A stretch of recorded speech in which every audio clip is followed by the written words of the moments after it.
అరే ఇక్కడున్న రాష్ట్ర ముఖ్యమంత్రి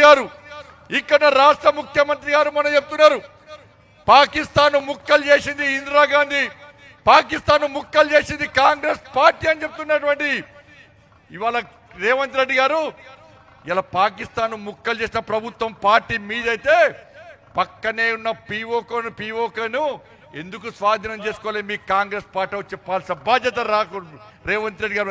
ఇలా పీఓకే వెళ్ళాను కానీ ఇలా కాశ్మీర్లో విధ్వంసం జరిగేది, కాశ్మీర్లో హిందువుల మీద హత్యాకాండ జరిగేది, కాశ్మీర్లో పండితుల హత్యాకాండ జరిగేది, కాశ్మీర్లో పాకిస్తాన్ జెండా ఎగిరేది, కాశ్మీర్ టెర్రరిస్ట్ గడ్డగా మారింది.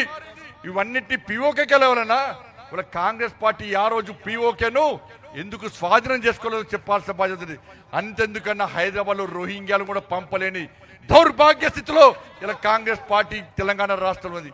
ఇలా భారతీయ జనతా పార్టీ పాలిత రాష్ట్రాల్లో ఇతర దేశాల నుంచి వచ్చిన వ్యక్తులను, ఇతర దేశాల నుంచి పాస్పోర్ట్ లేకుండా వీసాలు లేకుండా వచ్చి ఈ దేశంలో సత్రంగా భావించుంటున్న వ్యక్తులను ఇతర రాష్ట్రాల్లో బయటికి పంపిస్తుంటే ఈ తెలంగాణ రాష్ట్రంలో